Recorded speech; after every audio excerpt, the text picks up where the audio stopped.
Assalamualaikum warahmatullahi wabarakatuh. Nama saya Farah Masoki. Saya akan membacakan hasil jawaban dari UAS mata kuliah Bahasa Indonesia. Nomor 1. Tanda-tanda lahir dan hidupnya suatu peradaban bagi Ibnu Khaldun diantaranya adalah perkembangan teknologi, tekstil, pangan, dan papan, kegiatan ekonomi, tumbuhnya praktik kedokteran, kesenian, kaligrafi, musik, dan lain sebagainya. Di balik tanda-tanda lahirnya suatu peradaban itu terdapat komunitas yang aktif dan kreatif menghasilkan ilmu pengetahuan. Namun di balik faktor aktivitas dan kreativitas, masyarakat masih terdapat faktor lain yaitu bahasa, karena bahasa merupakan media untuk menyampaikan suatu gagasan. Sebaik apapun pemikiran seorang, tanpa bahasa adalah suatu kenihilan. Sinergi antara bahasa dan pemikiran manusia dapat mengantarkan manusia untuk tidak saja menyempurnakan penampilan ragawi mereka, tetapi juga mengatasi berbagai keterbatasan ragawi mereka sehingga memberikan jalan bagi lahir fenomena khas manusia berupa kebudayaan dan secara lebih khusus peradaban. Nomor 2. Bahasa sifat unik. Unik artinya mempunyai ciri khas yang spesifik yang tidak dimiliki oleh yang lain. Artinya setiap bahasa mempunyai ciri khas sendiri yang tidak dimiliki oleh bahasa lainnya.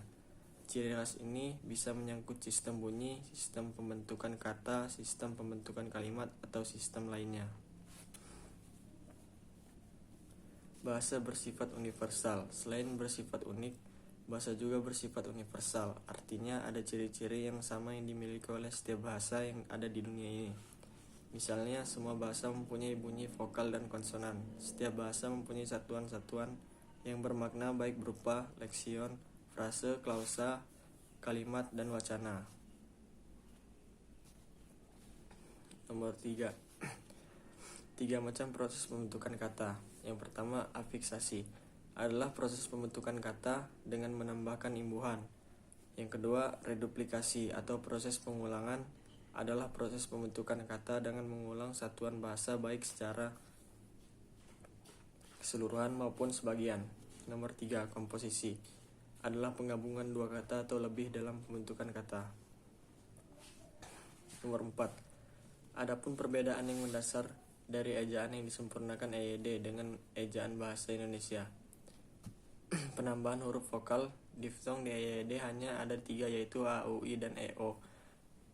Penulisan huruf kapital pada EYD digunakan dalam penulisan nama orang tidak termasuk julukan, sedangkan pada EBI huruf kapital digunakan sebagai huruf pertama unsur nama orang termasuk julukan. Penulisan huruf tebal tidak dipakai dalam cetakan untuk menegaskan atau mengkhususkan huruf, bagian kata, atau kelompok kata. Untuk keperluan itu digunakan huruf miring pada EYD, sedangkan pada EBI huruf tebal dipakai untuk menegaskan bagian tulisan yang sudah ditulis miring. Penggunaan partikel pun pada EYD ditulis terpisah, kecuali yang sudah lazim digunakan, maka penulisannya ditulis serangkai. Sedangkan pada EBI partikel pun tetap ditulis terpisah, kecuali mengikuti unsur kata penghubung, maka ditulis serangkai.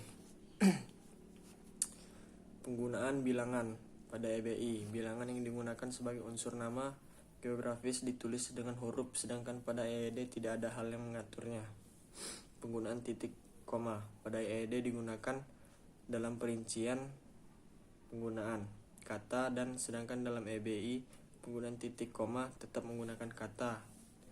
Dan penggunaan tanda titik koma pada EBI dipakai pada akhir perincian yang berupa klausa, sedangkan pada EYD tidak ada hal yang mengaturnya. Penggunaan tanda hubung pada EBI tidak dipakai di antara huruf dalam dan angka jika angka tersebut melambangkan jumlah huruf, sedangkan EYD tidak ada hal yang mengaturnya.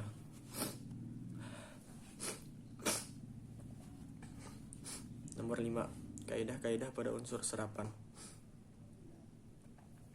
A menjadi A, contohnya asar menjadi asar. A menjadi A, contohnya oktav menjadi oktav menjadi oktav. AE jika bervariasi dengan E, contohnya hemoglobin menjadi hemoglobin. C. Di muka AUO menjadi K. Cubit menjadi kubik. C. Di muka AIO menjadi S. Contohnya sentral menjadi sentral. Nomor 6. 3 macam proses pembentukan kata. Afiksasi adalah proses pembentukan kata dengan penambahan imbuhan. Reduplikasi atau proses pengulangan adalah proses pembentukan kata dengan mengulang satuan bahasa baik secara keseluruhan maupun sebagian. Komposisi atau pemajemukan atau perpaduan adalah penggabungan dua kata atau lebih dalam membentuk kata. Nomor 7. Presiden meresmikan acara lalu berpidato di mimbar. Tujuan utama politik adalah kesejahteraan rakyat, namun faktanya perebutan kekuasaan. Petani merawat tanamannya, mahasiswa harus menjadi generasi emas demi bangsa dan negara. Konflik membuat suasana menjadi tidak kondusif dan juga membuat mereka merugi psikis dan material.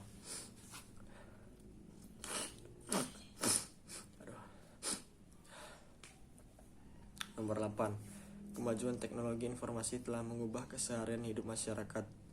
Setiap aspek kehidupan masyarakat sehari-hari baik dalam berkomunikasi maupun dalam belajar dan dalam bersosialisasi. Adapun dampak positif dari teknologi komunikasi ini, yaitu dapat menghemat waktu, menyederhanakan komunikasi dengan membuatnya lebih dinamis. Sedangkan dampak negatif dari teknologi komunikasi ini yaitu membuat para pengguna menghadapi radiasi dari gadget serta membuat masyarakat sangat bergantung pada alat teknologi komunikasi. Dan dampak lainnya, pendidikan anak usia dini harus dapat mengoptimalkan periode usia emas seorang anak. Ketika umur 80%, otak anak akan berkembang pada usia 0-6 tahun, atau dikenal sebagai masa emas tumbuh kembang anak. Pada masa ini, menurut psikologi anak Desni Yuniarni, informasi seperti apapun akan diserap oleh anak tanpa melihat baik atau buruknya. Informasi ini nantinya akan menjadi fondasi pembentukan karakter, kepribadian, dan kemampuan kognitif mereka. Tayangan televisi dapat berdampak buruk bagi perkembangan psikologi anak. Orang tua perlu waspada bahwa dampak negatif lain yang bisa dirasakan oleh anak-anak saat sering menonton TV, yaitu lebih cenderung meniru. Anak cenderung langsung ingin mengikuti apa yang terjadi dalam tontonan tersebut tanpa mengetahui baik atau buruknya. Sebelum anak-anak terpapar oleh konten negatif yang bersumber dari TV, maka ada baiknya orang tua tetap memberikan pendampingan. Keluarga adalah arena pendidikan pertama dan utama dalam sebuah kembang kepribadian anak. Masa-masa awal pertumbuhan lebih banyak dihabiskan di dalam lingkungan keluarga, maka di dalam keluargalah seorang anak mengalami proses pendidikan yang pertama dan utama.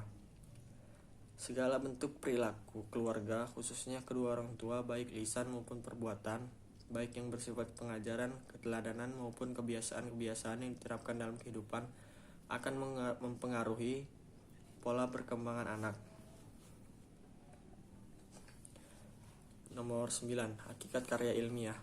Karya ilmiah merupakan karya tulis yang menyajikan gagasan, deskripsi atau pemecahan masalah secara sistematis, disajikan secara objektif dan jujur, dengan menggunakan bahasa baku serta didukung oleh fakta, teori, dan bukti-bukti empirik. Tujuan penulisan karya ilmiah antara lain untuk menyampaikan gagasan, memenuhi tugas dalam studi, untuk mendiskusikan gagasan dalam suatu pertemuan, mengikuti perlombaan, serta untuk menyebarluaskan ilmu pengetahuan hasil penelitian.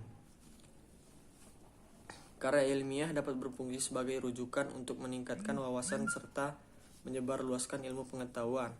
Bagi penulis, menulis karya ilmiah bermanfaat untuk meningkatkan keterampilan membaca dan menulis, berlatih mengintegrasikan berbagai gagasan dan menyajikan secara sistematis, memperluas wawasan serta memberi kepuasan intelektual.